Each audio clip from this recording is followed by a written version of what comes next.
Hello, evening. Yeah, it's lovely out there, isn't it? Yeah, it's supposed to be minus something. But I just thought I'd do a quick video because I've not done one for a few days. I tell you what, you have 2 days on drinking cigarettes and you feel like crap afterwards. Yeah, mental note to self. All right, not till Christmas anyway. Right, here we go. Top 10 logical fallacies. Right, so why did we have this one come up this morning? It's quite funny because I was having a laugh with a friend of mine. I don't know if he was having a laugh back or not, but we were actually I was asking about something, and he made an interesting comment about myself. Funnily enough, he said, "You have a knack of either saying the wrong thing or being misunderstood." And I smiled at that. I had to say I smiled at it because saying the wrong thing and being misunderstood are quite radical departures from each other and should be treated completely differently. Because absolutely anybody in the world is responsible for any vocalized idiocy that they come out with. But none of us are responsible for the idiocy of those who either fail or in some cases choose to misunderstand what we're saying. Put words in our mouths that we didn't say and thoughts in our heads that we don't have. I mean, people do very often choose this, and we'll come to a very, very prominent example of when somebody chose to misunderstand fairly late on in the video as it happens. It brings us neatly onto the whole subject of logical fallacies. What is a logical fallacy then? For the uninitiated, a logical fallacy is just it's a dishonest or deeply flawed argumentative tool, generally used by people who are arguing, and they're not arguing, as Rolly would say, in good faith. Particularly if there's 25 quid up for grabs or 100 songs. So they're not arguing in good faith. And generally speaking, there are 2 reasons why a person would use a logical fallacy. One is because, the way that they have gone into that argument is, and arguments generally, is that they go into arguments to win rather than to learn something or to pursue the truth. I hope that when I argue with something, I hope that I argue in the right way. I go about doing so for the reason that actually the ultimate aim is to get to learn something and to get to some sort of point of profound truth. And if another person can, quote, beat me with superior logic, superior reason, superior facts, then I'm quite happy to go away from that conversation and go, I need to think again about what I believed. I need to think again about whether what I thought going into that argument or whatever, whether I thought something that was just fundamentally wrong. I might. But a lot of people don't do that. They go into arguments with the specific intention of winning and winning at all costs. And if that means manipulating language, manipulating people, manipulating people's emotions, making things up. I suppose that's the ultimate logical fallacy. It's just flat out lying and making up data and making up facts to win an argument. I've seen people try that one. Some people are like that. Watch out, be careful, and this little guide should help you. The other thing is that some people actually believe that their opinion is actually necessarily correct. They believe that their opinion is essentially a fact that should be believed by others. A really good example of this actually came after the election when Starmer was on the steps of Downing Street. He was saying that he looked forward to governing the country in a way that was free from ideology. I thought this was a very interesting choice of words. So what he's saying, because my understanding of Starmer is he's either a socialist or at the very least a social democrat, right? Which is an ideology last time I checked, like like libertarianism is, like conservatism is, like nationalism is. They're all ideologies. Well, Starmer has just said that his opinions are not part of they're not an ideology. They're just right. Scary man. Scary man. In case you didn't already know already, that's a dangerously authoritarian attitude, to believe that your opinion is just right because it just is. Right. And not because it's got logic and reason on its side. Of course, in the interest of balance, some people aren't very bright and maybe don't realise what they are doing. So that does happen. But more often than not, when a person is using logical fallacies in an argument, watch out. They're probably not being honest. They're probably not playing fair. And you need to look out for these kind of arguments and call them out. So, okay, we've got number 10 here. We've got the appeal to tradition. So this is the way we have always done things. This is how it has always been. And you'll often see that to defend things like animal cruelty, like sports like bear baiting. And a really good example of the appeal to tradition is people who want to retain the monarchy. It's the one that monarchists always drag out. I'm just going to do something a bit OCD here, because you can't even see it, but I spelled monarchist wrong in my notes. But yes, monarchists will drag the appeal to tradition one out frequently and very often. If you think we should have a monarchy, fine, but at least come up with sound arguments as to why you think that is. It's better than a professional politician or whatever. Don't say tradition. Don't say, oh, we've always done it that way. Number 9, I've got no true Scotsman. So this is based on the idea of the person who says, no true Scotsman would put sugar on his porridge. And, Isa turns around and says, but Angus put sugar on his porridge. Sorry, no Scotsman would put sugar on his porridge. And Isa says, but Angus put sugar on his porridge. And then that is then revised down to no true Scotsman would put sugar on his porridge. Another really funny example I thought of for this one was, in domestic arguments, when wifey's mad at husbandy, and wifey turns around and says, well, a real man would do X, Y, Z. That is actually, that's a version of the no true Scotsman fallacy. If you say that, a real man would, a real man would take the kids to the park, would take the kids to the football, or, a real man would, get off his arse and get a job, whatever, right? That's a good example. Number 8, I've got non sequitur. So non sequitur is two things that are put together. And actually, when you break it down, one does not logically follow the other. Actually, a really good example of that today came about when I was mentioning this video to a mate of mine who I know is a bit of a logician. And it's quite interesting what they used to say about Chris, my mate, because they said that he was a really good arguer. Now, I don't think that's true. I don't think he is a really good arguer. I think that does him a disservice. I think he's quite logically thought out, and he's put his arguments and his logic together, and he's logically consistent. A good arguer would be a person who could win an argument when they were wrong. A good arguer would be somebody who could get a guilty person off, if you will. Yeah, I wouldn't say that about Chris. I think Chris is just a very intelligent guy, a very logical, reasoned guy as well. And he said to me, I said to him, I'm making a video tonight about logical fallacies. And he said back, oh, that should be interesting. And I joked back to him, oh, that sounds like a non sequitur. Just because I'm making a video doesn't mean it's going to be interesting. So, number 8, non sequitur. Number 7, correlation, causation, fallacy. I need to say fantasy then. Yeah. Well, we'll come to a fantasy element of this in a minute. So, correlation, causation, fallacy. So this is the idea that when people make this connection between two things, and they assume that one is therefore the cause of the other. So, I don't know. Let's say that there was a disproportionate number of people who own red cars who voted for the Labour Party in the last election. Does owning a red car make you more likely to have socialist beliefs? Probably not, actually. Right? That's probably correlation and not causation.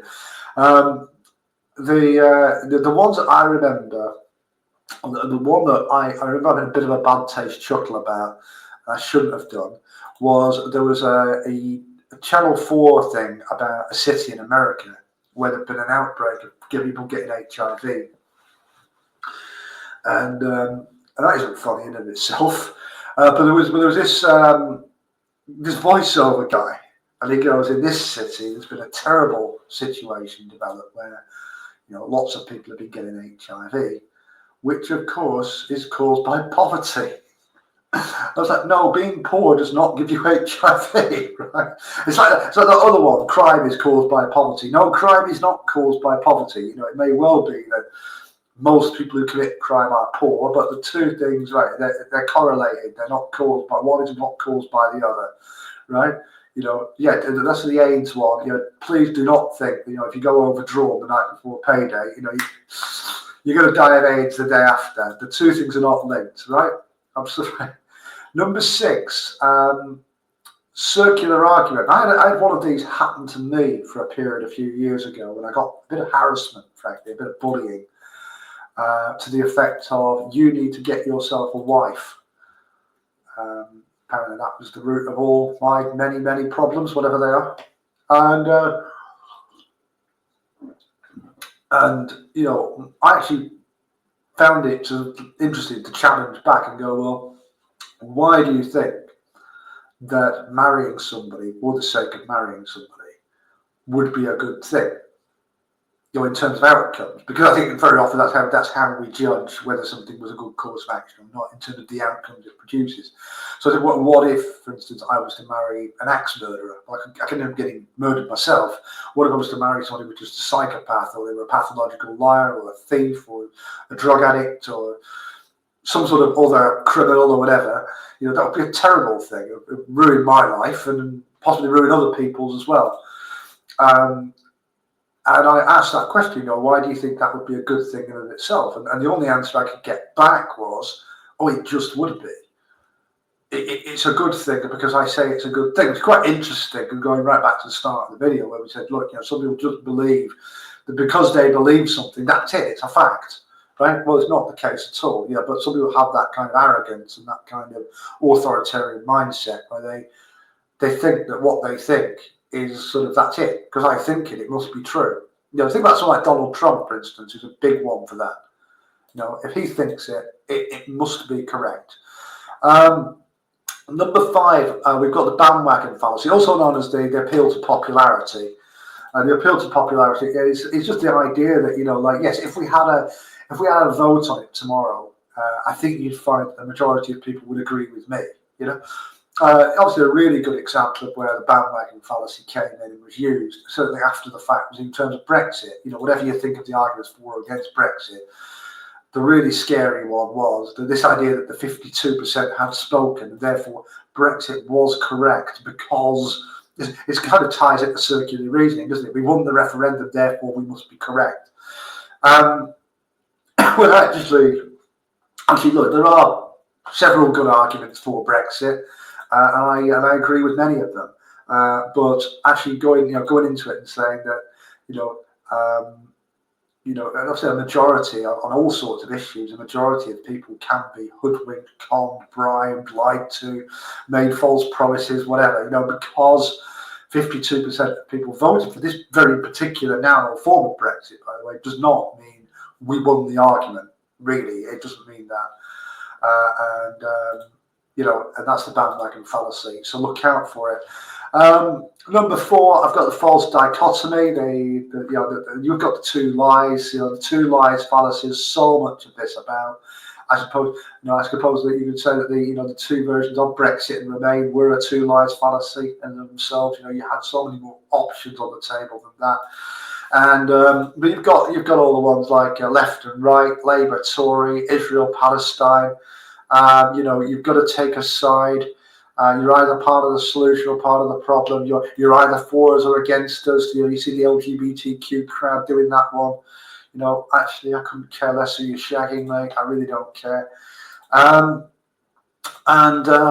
So you've got that thing where they make you take extreme position number one or extreme position number two, strip all the nuance out. There's very often a false premise behind the situation, and they try and make you choose between these two very false choices when actually there is normally some sort of third way in the middle of it, or a third way that is separate to the flawed premise of the argument that you can take. And that's a good way of pointing out a false dichotomy, is to, if you can think of for instance, on the for us or against us question, is to say, look, how about neutrality? How about I don't care? How about I'll leave you alone if you leave me alone?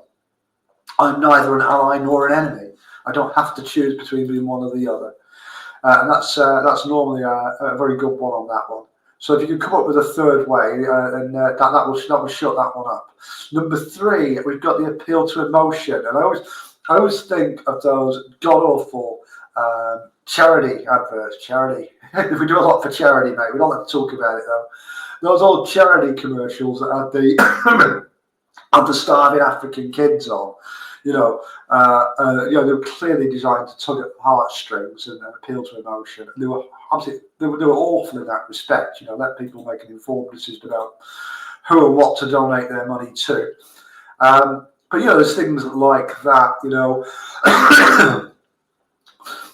There's once. Is it Reverend Lovejoy's wife on The Simpsons who has that habit of saying, "Oh, won't somebody please think of the children?" Right? And then you've got you've got things like I remember one vaguely from my life where it was, we have to let this person live here, because if we don't, then they might starve to death. Well, that doesn't mean it's a good idea. It doesn't mean that they are going to starve to death or that they have got the right to live with you. It doesn't mean that. But that's how the appeal to emotion works. It circumnavigates logic and reason and the merits of the argument, and it does that thing where it plays on the guilt, the guilt trip. I suppose that ties in, and that's the other thing of these logical fallacies, that they often tie into the kind of the toxic techniques, like the gaslighting and the word salad and the guilt tripping. The techniques that people use, they're kind of like brother and sister to each other. You can do a top 10 list for both. Number two, you've got ad hominem. Ad hominem, so someone might have made a mistake in their life, or they might have had, say, a nervous breakdown a few years ago, and then so then they advance an argument, they disagree with somebody, and then in response to that argument, the nervous breakdown or the mistake gets dragged up as evidence, and you can't believe a word that he says because he's crazy, or he got in a fight a few years ago, or right. It's absolutely irrelevant to what's being said, but that's what ad hominem is. To use a sporting analogy, it's when somebody plays the man rather than playing the ball, and it's another of those playing dirty type techniques. And the number one logical fallacy. There are some honourable mentions here, like the appeal to modernity, the gambler's fallacy, and many others actually. But the number one that I have for the logical fallacy is straw man. And for the straw man, please, someone's done this far better than I could ever imagine doing it. I mean, it's just so funny.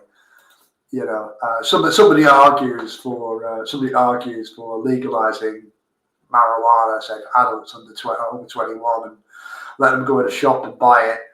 And you say, "Oh, what? You're saying that we should give free heroin to 9-year-olds?" No, that'd be a silly example of a straw man. But if you want a better example of that, please go and watch the Kathy Newman interview with Jordan Peterson. Because whatever you think of Jordan Peterson, he does have a bit of an intellect.